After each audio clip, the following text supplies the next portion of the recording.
계기로 뭔가 새롭게 해봐야 되겠다. 강의하고 질문 받고 그러다 보면 꼭 질문에 대해서 답변 드릴 시간이 모자라거든요. 차라리 처음부터 질문을 하자. 강의는 시간 나면 하고 안 하면 안 한다. 이런 개념이거든요. 그래서 오늘은 강의 없고 질문에 대해서만 준비를 하였습니다. 먼저 위험입니다. 여러분, 내시경 검사에서 보이는 바일에 대해서 어떠한 의미를 부여하십니까? 저는 단도직입적으로 바일 리플럭스 게스트라이티스라는 용어는 사용하지 않기를 권합니다. 아니, 바일이 보이는데 바일을 언급하지 말라는 게 무슨 말이냐.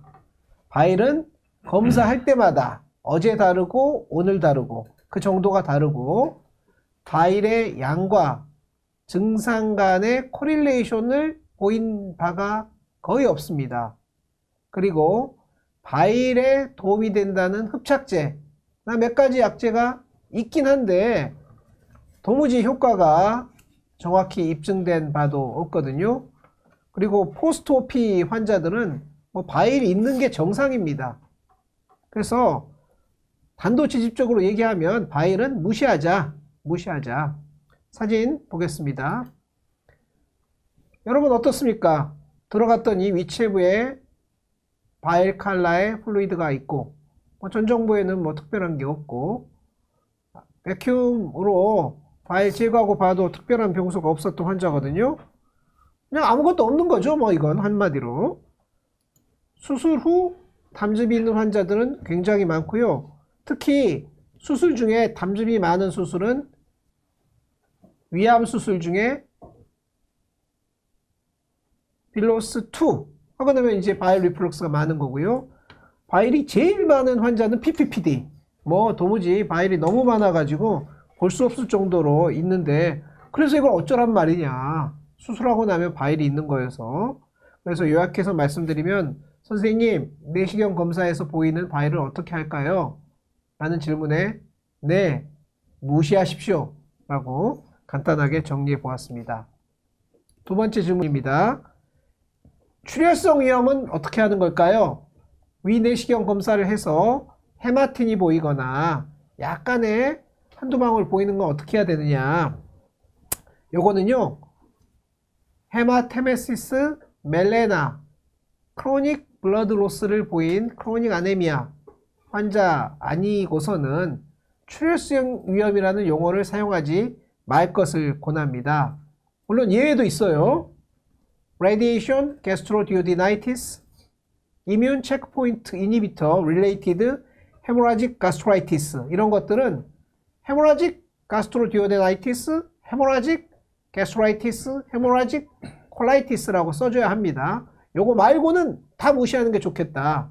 특히 건강검진에서 출혈성 위염이라고 쓰여져 있는 결과를 보면 출혈이라는 말이 가지고 있는 뉘앙스가 너무 강하기 때문에 지방 환자들이 서울까지 오는 어처구니 없는 일도 있거든요. 그래서 제발 출혈성 위염이란 용어는 사용하지 말자 라고 권하고 있고요. 예를 들어서 Radiation Induced Hemorrhagic Gastritis 환자입니다. RT를 했는데요. 전정부에 빨갛게 돼 있고 블러드 우징이 있었거든요. APC 코아듈레이션 해줘야 되는 경우도 있습니다. 이럴 때는 RT Induced Hemorrhagic Gastritis라고 쓸 수 있는 거고요. 여러분 여러 종류의 이뮨 체크포인트 이니비터 지금 위암에서도 많이 쓰이고 있는데요. 이 환자의 경우에는 non-small cell lung cancer에서 사용된 페므로리주맙이었는데요. 이게 이제 이뮤너티에 작용을 하기 때문에 위염이나 대장염이 심하게 나서 출혈을 할 수 있거든요. 그래서 처음에 이야기 나왔을 때 이뮨 체크포인트 인듀스드 헤모라직 콜라이티스가 더 많습니다. 게스트라이티스로 좀 고생했던 환자들이 있는데요. 여러분 최근 몇 년에는 본 적이 없습니다. 우리 사장님 이뮨 체크포인트 이니비터 인듀스드 헤모라직 게스트라이티스 만나고 있습니까? 못 만나십니까? 거의 만난 적이 최근에는 없는 것 같습니다. 거의 만난 적이 없습니까? 네. 우리 다음전자님께서는 어떻습니까? 저도 만난 적이 없죠. 네네. 이게 이뮨 체크포인트 이니비터 인듀스드 헤모라직 게스트라이티스는요, 딱 6개월 만났습니다. 6개월. 온콜로지스트가 6개월 만에 캐치를 한 거예요. 아, 이 약을 쓰면 헤모라직 게스트라이트, 헤모라직 콜라이티스가 생긴다. 약간의 블러드, IBC가 떨어지거나 피가 조금 나오면은요, 당장 스테로이드를 쓰고 당장 인플릭시맵 같은 거를 써버립니다. 그러면 금방 좋아져 버려요. 그래서 저도 이뮨 체크포인트 이니비터 인듀스드 헤모라직 가스트라이티스는 몇 년 전에, 한 3년쯤 전에 몇 번 보다가 어느 날 갑자기 씨가 말랐습니다. 이 온콜로지스트들이 클리니컬 매니페스테이션이 보일 때까지 놔두지를 않아요. 다 스테로이드 써버리고 다 이제 인플릭시맵 뭐 기타 몇 가지 약이 있습니다. 그래서 바이올로직스 써가지고 호전돼 버리거든요. 그래서 요즘은 볼 수도 없다. 이미 잘 매니지먼트 되고 있는 질환이다. 위내시경을 했는데 괜히 이렇게 좀 보이죠. 바일이나 헤마틴. 아스피린 사용자에서 좀 어둡습니다. 척스트로아스 스테로이드 사용하는 환자에서 이런 것들이 보이면 저는 제발 헤모라직 게스트라이티스라는 말을 쓰지 말고 그냥 적당히 좋은 말 있지 않습니까? 폴리티컬리 세이프한 크로닉 슈퍼피셜 게스트라이티스 with some 헤마틴즈 이렇게 쓰시는 게 훨씬 더 적절하다라고 생각하고 있습니다. 다음 세 번째 질문은 헬리코박터 위험이 위 체부의 부종과 발적 등등을 일으킨다고 하는데 그러면 포탈 하이퍼텐시브 가스트로패시하고는 어떻게 구분합니까? 라고 이제 질문이 들어온 적이 있는데요. 이거 여러분들하고 좀 토론을 해봤습니다. 포탈 하이퍼텐시브 가스트로패시는 내시경으로 보았을 때 위주름이 두꺼워지고 발적이 있지만 발적이 대부분 폴드의 탑에 국한돼서 나오는 경우가 많고요. 그렇지 않더라도 그냥 이런 정도 소견이 보이는 건데 헬리코박터 위험하고는 분명히 다릅니다. 근데 이 다른 말을 어떻게 설명을 해야 되나 이제 물어봤는데 제가 어떤 교수님한테 물어봤더니 그 광고를 얘기하더라고요. 좋기는 좋은데 어떻게 좋은지 설명하기 어려운 좀 다른 거죠. 또 느낌은 다릅니다. 다른데 이거 말로 설명하기가 좀 어렵습니다. 그래서 헬리코박터 위험은 좀 더 디퓨즈하게 오고 발적도 디퓨즈하게 하고 모자이크 패턴도 다 모이고 작은 베슬이 늘어난 게 아니고 전체적인 발적으로 보이는 거거든요. 포탈 하이퍼텐시브 게스트로패스는 좀 전에 보여드린 두 중례가 대표적인 예인데 일단은 그리고 환자들이 시로시스가 있으니까 내시경 하기 전에 우리가 간이 안 좋은 환자다라고 알 수 있지 않습니까? 클리니컬한 이슈가 다르다. 다음 질문. 선생님, 급성 위험이라는 게 도대체 뭡니까? 급성 위험. 급성 위험이 뭐냐? 세상 모든 병들은 급성이 있고 만성이 있습니다. 폐염증이 급성으로 오면 급성 폐렴인 거고요. 만성으로 오면 크로닉 뉴모나이티스 아닙니까? 위는 어떠냐? 그래서 데피니션은 acute, transient, inflammatory cell infiltration 이거든요. 크로닉은 크로닉인 거죠. 그러면 아큐트하게 오는 게스트라이티스가 뭔가 어느 책을 찾아봤더니 이렇게 나와 있더라고요. 엔세이드, 알코올, 헤비 스모킹, 캔서 약제, 유레미아, 시스테믹 박테리얼 바이럴 인펙션, 시비어 스트레스, 이스케미아 샥, 메카니컬 트라우마 이렇게 이제 쓰여져 있었는데요. 히스톨로지를 보면 뉴트로필 인필트레이션이 있는 거 이로전 헤모라지가 생길 수 있다는 건데 그러면 내시경은 뭐냐? 내시경. 급성 위험은요. 내시경 소견이 좀 애매합니다. 왜냐하면 일전에 인펙셔스 콜라이티스의 내시경 소견에 대해서 강의해 주세요 라고 강의 의뢰가 갔었고요. 어떤 선생님이 인펙셔스 콜라이티스에 대한 강의를 하셨습니다. 강의를 하면서 예르시니아 엔테로콜라이티스, 시겔라는 어떻게 보이고 살모넬라는 어떻게 보이고 캠필로박터는 어떻게 보이고 그 다음에 뭐 뭐는 어떻게 보이고, 뭐는 어떻게 보이고, 아메리콜라이티스는 어떻게 보이고, 이거 쫙 보여드렸거든요. 그래서, 야, 저도 강의를 열심히 들었습니다. 이렇게. 신기하다. 그런데, 제가 주니어 교수 때 그랬는데요.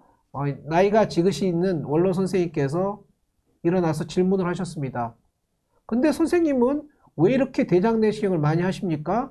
대부분 저절로 좋아지는 병이고, 대장 내시경을 할 필요가 없는 상황인데, 대장 내시경을 해서 그런 여러 질병에 대한 대장 내시경 사진을 가지고 있는 것이지, 그거는 그냥 배가 아파서 왔고 설사를 좀 하면 뭐 단기간 금식하든지 단기간 항생제 주든지 저절로 좋아져 버리면 끝나는 거라 대장 내시경을 하면 안 되는 세팅이었다 라고 코멘트를 하시더라고요. 그래서 급성위염은 어떤가? 급성위염도요 거의 똑같습니다. 급성위염은 술 먹고 속이 아프면 위험인 건데 그 하루 이틀 지나면 좋아지는 거 아닙니까? 내시경을 하면 안 되는 거죠. 그래서 급성위염의 내시경 소견은 없다. 내시경 안 하는 게 정답이다. 안 하는 게 정답이다. 그런데요, 우리나라는 워낙 내시경에 대한 접근성이 좋아서 일단 오면 혈액검사보다 먼저 내시경 하기가 쉽지 않습니까?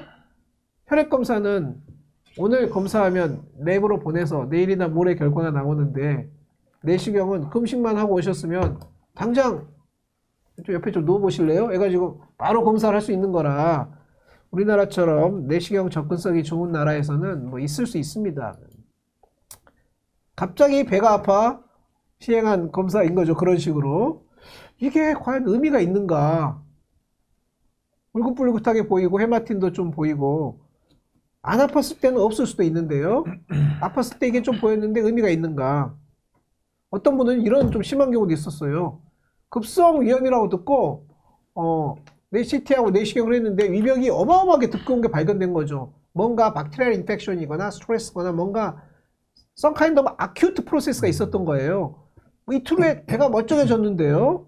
그 사이에 CT를 찍어가지고 내시경을 했더니 위가 심하게 부어있고 CT를 했더니 보만타입 4처럼 보였고 그래서 다른 병원에 가서 내시경을 또 하고 또 하고 또 하고 또 하고 해가지고 결국 암이 아니다 이렇게 확인이 됐던 거거든요. 그럼 이건 무슨 말이냐? 내시경을 안 해야 되는 거죠. 내시경을 안 했으면 아무 문제가 없이 이틀간 프로백 같은 약 드시면서 좋아지면 끝나는 건데 그때 내시경을 해가지고 환자가 이렇게 고생을 했던 경우가 있다. 그럼 진정한 의미의 심한 내시경적 위험은 무엇이냐? 그거 AGML이죠. 너무너무나 심하게 배가 아파서 내시경을 하지 않으면 안 될 수 없는 이제 그런 상황이 되는 건데요. 보면은 멀티플 얼서 이로전 헤마틴들이 매우 불규칙하게 이제 흩어져 있는 거고요. 이거는 이제 그 H2 리셉터 블로커 또는 PPI, 프로맥 이런 약들 주면서 며칠 기다리면 금방 좋아지지 않습니까? 거의 흔적도 없이 좋아지는 경우가 많습니다. 그런데 건진에서 AGML이 있을 수 있는가? 응급실에서는 AGML이 있을 수 있어요. 외래에서 배가 심하게 아파서 오신 분들이 있는데 건진에서 AGML로 오셨거든요. 물어봤더니 별로 아프지도 않다는 겁니다. 그래서 이걸 AGML로 주면 되겠냐? 그냥 Chronic Superficial Gastritis with some Hematin 이렇게 주실 것을 권합니다. 그래서 한번 정리해봤는데요. AGML은 심한 형태의 Acute Gastritis이고 Prominent Endoscopic Finding이 있긴 있다. Erosion, Ulcer, Hematin. 그렇지만 요거는 원인도 여러 가지고 이제 크로닉한 펩틱 얼서 중에 하나고 이거는 아큐트한 펩틱 얼서죠. 그래서 그냥 놔두는 게 상책이다. 그럼 아큐트 게스트라이티스가 AGML만 있느냐? 플래그모너스 게스트라이티스라는 게 있습니다. 주로는 이뮨이 안 좋은 환자가 뭔가 심한 박테리얼 게스트라이티스가 돼서 말하자면 압세스가 생기는 그런 타입인데요. 이거는 대개 언더라잉 이뮨 컴프로마이즈가 있었고 뭔가 고령이거나 크로닉 디지즈가 있는 사람에서 심하게 배가 아프면서 막 열이 나고 떼굴떼굴 구르는 상황이 되는 거거든요. 그럴 때는 검사해서 확인해 주시면 됩니다. 뭐 일반적으로 볼 수 없고 이제 대학병원에서 볼 수 있는 거죠. 다음 질문으로 넘어가겠습니다. 기타 제가 오늘 강의 드린 내용 중에 관련이 있거나 관련이 없어도 질문을 주시면 제가 우리 좌장님하고 여러분들하고 토의를 해보도록 하겠습니다. 검진 내시경에서 헬리코박터 검진을 하지 않았는데 수진자가 갑자기 헬리코박터 검사를 해달라고 한다. 헬리코박터는 어떻게 됐습니까? 이렇게 물어보는 사람이 있어요. 박종훈 선생님 어떻게 하시겠습니까? 내시경을 했는데 헬리코박터 검사를 안 했어요. 근데 결과 보러 오는 날 갑자기 선생님 저는 헬리코박터 어떻게 되는 거예요? 물어봤습니다. 그 소견이 이상한 게 있으면 필요할 때만 조직 검사를 하고 매번 하진 않는다 설명을 드리고요. 그래도 이제 환자가 물어보잖아요. 굳이 원하시면 UBT를 권합니다. UBT로? 네. 좋습니다. 그래서 UBT로 하고 있습니다. UBT가 비보험되기 전에는 시롤로지 저를 했는데 UBT 하고 있고요. 가격은 우리 병원에서는 41,000원 하고 있습니다. 이제 UBT는 비급여이거든요. 비급여. 이게 조금 헷갈리는데요. 이제 이런 내용인데 저희 병원 여기 설명 보시면 여기 보면 요소 호기 검사는 이럴 때 한다.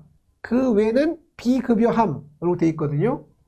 그러면 비급여 하는 것은 급여를 하지 않는다는 뜻인지 비급여로 하라는 뜻인지 이게 명확하지 않거든요. 비급여함. 그래서 저는 잘 몰라가지고 맨 처음에 비급여함 그러니까 급여하면 안 되는 모양이다 이렇게 생각했는데 그게 아니고 저기 고시에 그 외에는 비급여함이라고 쓰여져 있으면 비급여로 할 수 있는 것을 허락한다라는 뜻이랍니다. 그러면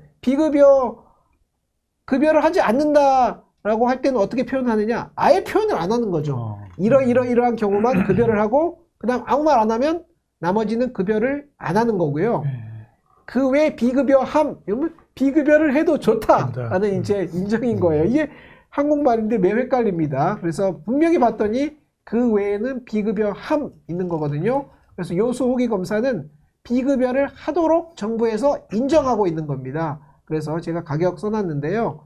저희 소속기관은 건강보험으로 하면 19,500원, 의료급여로 하면 18,300원, 산재로 하면 21,750원, 잡으로 하면 21,750원, 일반급여는 41,000원, 외국인이 하면 62,000원. 이게 똑같은 검사인데 가격이 6가지나 있더라고요. 그래서 왜 그렇게 다른지는 알 수 없으나 여하튼 일반 급여는 41,000원이다. 이렇게 얘기하였습니다. 저희 처방 화면에 딱 보면 다른 건 다 이렇게 회색으로 되어 있는데 비급여는 까만색으로 되어 있잖아요. 이건 비급여 클릭이 된다는 것입니다. 나머지는 클릭이 안 먹어요. UBT를 100대 100으로 하면 안 먹어요. 100대 100이라는 게 없습니다. UBT는. 선별급여라는 게 없습니다. 그 다음에 일반 보험으로 하든지 그냥 비급여로 하든지 이렇게 아니면 돈 안 받고 공짜로 하든지 무산정. 그래서 이렇게 되는지 안 되는지가 저희가 병원마다 아마 클릭해보면 오른쪽 클릭해보면 여러 가지 정보가 있는데요. 저희 병원은 그런 식으로 하고 있습니다. 다음 위궤양에 대한 질문도 몇 가지 해보겠습니다. 궤양 출혈 시 악성과의 감별 후에 추후 외래 팔로업 및 EGD 팔로업은 어떻게 하는 걸까요? 이 질문인데요. 이제 과거에 사용하던 소화성 궤양 출혈 이제 제가 타임 테이블인데요. 보시면 이니셜 엔도스코피를 하고 팔로업 엔도스코피를 다음 날이나 그 다음 날 하면서 그때 히스톨로지를 하도록 이렇게 돼 있었고요. 그 다음에 팔로우 엔도스코피는 2달 후에 이제 하는 그런 건데요. 이거 보면 이게 과거에 사용하던 타임 테이블입니다. 왜냐하면 지금은 웬만하면 첫날 조직검사까지 해버리고 세컨드 룩 엔도스코피를 하지 말아라. 그러니까 이제 기본 폴러시인데요. 이게 현실에서는 잘 적용되지 않고 있습니다. 이 사람 보시면은 실로스타졸을 드시고 계신 분이 멜레나를 하셨는데 일렉트로코토리를 했습니다. 그리고 그 다음날 조직검사를 해가지고 암으로 확인했고 그래서 이제 수술하고 이제 이렇게 됐던 거죠. 그런데 꼭 그 다음날 해야 되느냐 보면 얼스를 보면 분명히 피는 여기서 났던 것 같고 여기 지혈하고 여기 어디서 좀 그냥 조직검사 하면 아무 문제가 없을 것인데 꼭 그 다음날 해야 되냐 이런 생각이 드는 거죠. 그래서 지금은 이니셜 엔도스코피를 하고 헤모스타시스도 필요하면 하고 if possible 히스톨로지 앤 시에로 테스트 이렇게 해놨습니다. if possible. 그리고 세컨드 로그 엔도스코피는 only if necessary. only if necessary. 웬만하면 하지 말아라. 이제 이런 뜻이 된 건데요.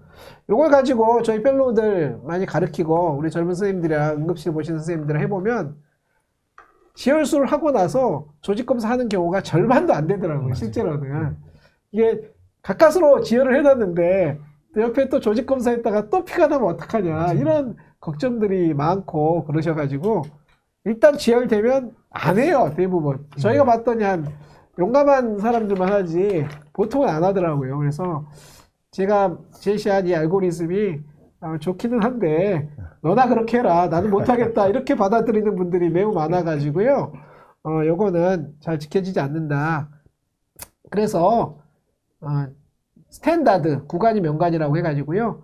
구간이 명관 이렇게 하시는 게 현실적일 수 있겠습니다. 아직도 처음에 일단 지혈에 집중하고 퇴원하기 전에 내시경 해서 하고 그 다음에 2달 후에 이제 2달 후에 해서 혹시 암이 아닌지 확인하면 되고요. 이 2달이 너무 멀지 않느냐. 한 달. 근데요, 10주 정도 후에 하라는 건데요. 2달 후에 한다고 뭐 예후가 크게 달라지거나 그런 것 같지는 않고요. AGC가 이따만한 거 한 건 처음부터 해야죠. 근데 비나인인지 말리그넌트인지 구분이 안 되는 그런 정도의 자그마한 궤양인 경우는요. 2달 해서 예후가 크게 달라지지 않을 것 같습니다. 그래서 지혈술 즉시 조직검사를 하는 경우는 거의 없다. 그래서 조직검사를 못했으면 1, 2주 내시경 하면 된다. 이제 근데 그걸 말로 설명을 한 거고요. 여기 쓰다 보니까 개수가 이제 어느 게 맞냐 이제 이거 좀 제가 궁금해가지고 찾아봤는데요. 개도 한자고 수도 한자거든요. 한자로 쓸 때는 시옷을 안 붙이는 게 옳다고 합니다. 그래서 최소값, 최대값 하면 값이 한글이잖아요. 최소는 한자고 그럴 때는 시옷이 들어가는데요. 개수는 이 통째로 한자예요. 수도 한자고 개도 한자니까 이럴 때는 옆에다 개자를 붙이지 않는 거라고 합니다. 그래서 조직검사 개수가 몇 개냐 이렇게 물어보지 마시고요. 조직검사 개수가 몇 개냐 좀 이상한데 아니, 맞춤법은 그렇습니다. 맞춤법은 조직검사 개수가 몇 개냐 이렇게 적어도 쓰셔야 된다 이런 내용입니다. 그래서 저기가 이제 환자에서 이제 ESD를 했던 케이스를 하나 보여드리겠습니다. 그래서 오래된 케이스입니다. 그 당시에는요, 여러분 잘 보시면 제가 이거 해놨죠. IT, 투 나이프도 없고, 플렉스 나이프도 없고, 듀얼 나이프도 없고, F 나이프도 없고, 아무 나이프도 없을 때 그냥 니들 나이프로 용감하게 이제 다이섹션 하고 이러는 건데요. 그래도 결과는 비교적 잘 나왔습니다. SM1 50 마이크로 나머지 괜찮아가지고요. 그 다음에 패솔로지 그 당시 한번 확인했던 거고요. 옛날 머스큘라이스 무코자에 약간 들어갔다. 깊지는 않다. 이제 이렇게 나왔고요. 추가 수술 없이 그 당시에 2005년이니까 2004년부터 시작했거든요. ESD를. 그 당시에 잘 됐고요. 서미컬 인베이전 있다고 차트에다 이렇게 써서 예쁘게 붙여놓는 거 종이 차트죠. 종이 차트에다 이제 이렇게 해놨고요. 이 환자가 잘 지내다가 10년 후에 출혈로 오셨습니다. 그래서 10년 후에 출혈로 오셔가지고요. 그래서 출혈을 했고 지혈술을 하면서 용감한 우리 펠로 선생님이 조직검사 2개를 했는데요. 암은 안 나왔고 네크로틱 데브리 only 이렇게 나왔는데 그 다음에 좀 지나고 나서 몇 주 후에 추적 내시경 검사를 해봤더니 이렇게 완연하게 암의 모양이었습니다. 그래서 추적 검사에서 시그널 링스의 카시노마 확인해가지고 제가 예전에 ESD하고 10년간의 스토마 가지고 살다가 세컨더리 캔서가 생겨가지고요. 그 다음에 수술했던 그런 경우가 있었고요. 결과는 T3N1 이렇게 나왔던 겁니다. 여하튼 지혈술하고 직접 조직검사 한 거는 하자고 우리가 권하기는 쉽지만 현실적으로는 하기가 어렵고 해도 이제 아주 상태가 안 좋은 상태에서 정확히 타겟팅도 안 되고 이렇게 하기 때문에 해도 생각만큼 암이 확인되는 경우가 많지 않아서요. 차라리 약 좀 드리고 몇 주 후에 하는 것도 뭐 나쁘지 않다 이렇게 생각이 들었습니다. 위궤양의 크기에 따른 약 복용 기간의 차이가 있느냐 이런 게 있는데요. 뭐 궤양이라 하더라도 어마어마하게 큰 궤양도 있고요. 뭐 조그만 궤양도 있거든요. 그래서 봐서 적당히 하시면 될 것 같습니다. 그래서 맨 첫 번째 사진과 같은 큰 궤양은요. 소위 이제 옛날 선생님들이 트렌치얼서 이렇게 불렀던 건데요. 보통은 우리 PPI, 에소메프라졸 들여보면, 판토프라졸 들여보면 2달로 좀 모자랍니다. 2달 드리고 나서 해봐도 다 힐링이 덜 되더라고요. 그럴 때는 좀 더 드리는 건데요. 맨 오른쪽 아래 이런 거 발견되면 이거는요, 한 달만 줘도 다 힐링 돼버리는 거거든요. 그래서 정해져 있는 건 아니지만 사이즈에 의해서 하는 거고요. 웬만한 사이즈면 2달이면 되는데 좀 매우 크다. 그러면 현재 사용하고 있는 PPI로는 2달이 좀 모자랄 수 있다. 다음 질문. 2년 동안 엔트롬의 반복 궤양이 있습니다. 여러 번 했다는 거죠. 암이 안 나왔어요. 어떻게 할까요? 이런 건데요. 여기는요, 불응성 궤양에 대한 내용인데 사실은 간혹 이런 경우도 있습니다. 불응성 궤양이라고 오셨는데 리스트였던 경우도 있고요. 불응성 궤양이라고 오셨는데 그럼 물어봐야 됩니다. 왜 불응성 궤양인가? NSAID를 계속 먹고 있는 사람이었거든요. 그러면 뭐 PPI를 더 세게 쓰던지 아니면 SAID를 잠시 끊던지 해야지 그냥 SAID 먹으라고 놔두고 PPI만 그냥 들이면 불응이 되는 거죠. 그리고 언더라인 디지즈가 있는 사람도 있습니다. 이런 ESDRD 투석하는 사람들 이런 불응성 궤양 많거든요. 그래서 불응성 궤양일 때는 일단 제일 먼저 다른 진단은 아닌지 다른 어그롱페이팅 팩터가 없는지 확인해 보시는 게 좋겠다. 이제 이런 얘기고요. 경청해 주셔서 감사합니다. 예, 강의 감사합니다. 사자성 한마디로 얘기하면 뭐 생각나시는 사자성 있어요? 명불허전. 네, 딱 한마디. 아유, 감사합니다. 네. 너무 열띤 강의 감사드리고요. 질문을 보면요. 갑자기 다른 질문일 수 있지만 자, 아마 헬리코박터에 대한 내용인 것 같은데 처음 3제 이후 4제까지 넘어갔던 환자분이 헬리코박터 치료 과정에 있어서 약을 복용하는 것을 너무 힘들어 하시는 경우에 어떻게 핸들링 하실까요? 헬리코박터의 또 대가이신 이준영 교수님께 적절한 질문인 것 같습니다. 제가 먼저 해볼까요? 저도 3제요법 2주 사용하고요. 반응이 없으면은 4제요법 2주 사용하는데요. 그런데 제가 이렇게 환자들한테 약을 들어보면 3제요법도 매우 힘들고 4제요법도 매우 힘들었다. 이렇게 둘 다 힘들어 하시는 분들 좀 계십니까? 어떻습니까? 개인적으로 저는 확실히 3제요법은 좀 편하게 드시는 것 같고요. 4제요법은 힘들어서 중간에 포기하시는 분들도 꽤 되는 것 같고요. 전통 둘 다 힘들다고 하시는 분들은 굉장히 드문 것 같아요. 제가 보니까 3제도 힘들어 하시는데 그래서 이게 약이 전혀 다른 저는 메커니즘도 전혀 다르고 하나도 공통되지 않는 약이기 때문에 뭐 모든 약에 대해서 다 부작용이나 알러지가 있는 경우가 아니기 때문에 그래서 1차가 힘들었다고 하시는 분들은 일단 리어슈어 둘 다 힘든 사람은 별로 없습니다. 1차가 힘들면 2차는 보통은 잘 드십니다. 이렇게 설명을 하고 진실이 아닐 수도 있습니다. 제 경험인데요. 그렇게 말씀드리고 있고요.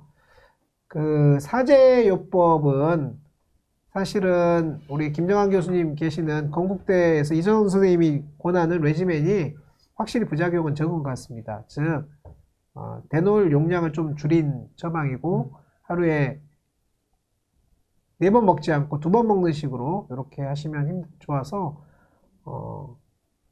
영 힘들어 하시면 약을 가이드라인, 전 주로 가이드라인대로 2번 먹는 약, 3번 먹는 약, 4번 먹는 약을 섞어서 드리기 때문에 무척 힘들어 하시는데요. 가이드라인대로 하지 마시고 의사 선생님 연구 보면 거기 나와 있는 용량이 있거든요. 그 용량으로 써보는 것도 나쁘지 않다. 그리고요, 딱 항생제하고 PPI만 드리지 말고 뭔가를 조금 추가해 주는 것도 나쁘지 않습니다. 그 위험약 같은 게 그런 건데요. 그럴 때 프로카이네틱스는 오히려 이를 아프게 할 수 있기 때문에 저는 별로 권하지 않고요. 그럴 때는 위험약 중에 한 가지 좀 섞어주면 분명히 좀 더 도움이 되는 경우가 있다 생각이 되고요. 물론 뭐 꼭 프로맥을 쓰라는 얘기는 아니지만 프로맥도 있고 여러 가지 다른 옵션이 있거든요. 그래서 항생제만 쓰지 말고 위험약을 살짝 얹어주는 것도 하나의 방법이다 생각이 들었습니다. 답변이 되려는지 모르겠는데 오늘 그 박정호 교수님, 이준영 교수님 강의 시간에 아주 열심히 경청하시고 뭐 적고 그러셨는데 혹시 개인적으로 질문하실 거는 뭐 코멘트 하실 말씀 있으신가요? 뭐 코멘트는 워낙 내시경하면서 의사들이 다 비슷비슷하게 느끼는구나. 어큐 가스트라이티스의 뭐 임상적 의미나 헤모라직 가스트라이티스는 말을 좀 바꿔야 되지 않을까라는 네. 생각은 했었었는데 네. 아주 가려운 데를 긁어주신 것 같습니다. 오늘 말씀하신 내용 중에 바이오 리플럭스 게스트라이티스, 도대체 이게 뭐 병인지 정상인지도 구분이 안 되는, 그러니까 패솔로지라고 할 수가 없는 그런 거에 대한 표현, 이것도 안 하는 게 당연히 맞는 것 같고요. 헤모레직 게스트라이티스 더더군다나 병도 아닌데 아주 심한 병을 만든 그런 상태여서 이준행 교수님 말씀에 아주 10분 동감합니다. 한 가지 질문 드릴게요. 아까 그 어큐트 게스트라이티스 AGML 이런 이제 용어하고 표현에 대해 설명해 주셨는데, 게스트로패시와 가스트라이티스는 어떻게 우리가 임상적으로 감별을 해야 되나요? 네. 그래서 게스트라이티스하고 게스트로패시는 임상적으로는 거의 구분하기 어렵다 생각이 되고, 데피니션상은 위에 뭔가 이상이 왔는데 조직 검사를 해봤더니 조직에 염증세포 침윤이 제법 많다. 그러면 게스트라이티스로 이름 붙이고, 염증세포의 침윤이 별로 없다. 그러면 게스트로패시라고 쓰는 거기 때문에 클리니컬리는 똑같고 조직학적으로 다르다 보시면 될 것 같고요. 코케인, 게스트로패시. 코케인 드시는 분들이 위에 궤양도 생기고 뭐 여러 가지 생기는데, 그런 분들이 이제 조직 검사를 해보면 염증세포 침윤이 별로 없다는 거고요. 여러분들 해리슨 보시면 NSAID induced 게스트라이티스로 돼 있지 않고 NSAID induced 게스트로패시라고 돼 있거든요. 그러니까 purely NSAID에 의한 위 질병이 왔을 때 조직에 염증세포 침윤이 별로 많지 않은 모양입니다. 그런 차이고요. 클리니컬리는 뭐 거의 비슷하지 않을까 생각하고 있습니다. 예, 아주 명쾌한 대답 감사드립니다. 그 저희 병원의 병리 교수님이 그 하버드에 이제 연수를 가셨는데, 똑같은 헬리코박터에 감염된 환자의 이제 조직 검사를 봤더니, 미국은 사실 이제 통증이 있어서 내시경을 해서 어큐트한 HP 인펙션 때문에 오기 때문에 패솔로지를 봤더니 뉴트로필 도미넌트한 그런 소견을 보이고요. 우리나라 같은 경우는 2년마다 건강검진을 하지 않습니까? 그래서 증상이 없는 상태에서 건강검진에서 온 조직검사에서 헬리코박터이기 때문에 크로닉한 상태, 그러니까 림포사이트 도미넌트한 어떤 백그라운드를 보인다 그래서, 앞서 강의에서도 이준행 교수님이 어큐트 게스트라이티스 패솔로지를 보면 뉴트로필이 도미넌트하게 보인다, 이제 이런 언급을 해주셔서 예전에 저희 병리 교수님이 이제 말씀하셨던 내용이 생각나서 첨가를 해보았습니다. 네. 여기까지 이제 첫 번째 강의로서 이준행 교수님의 명강의를 들었습니다.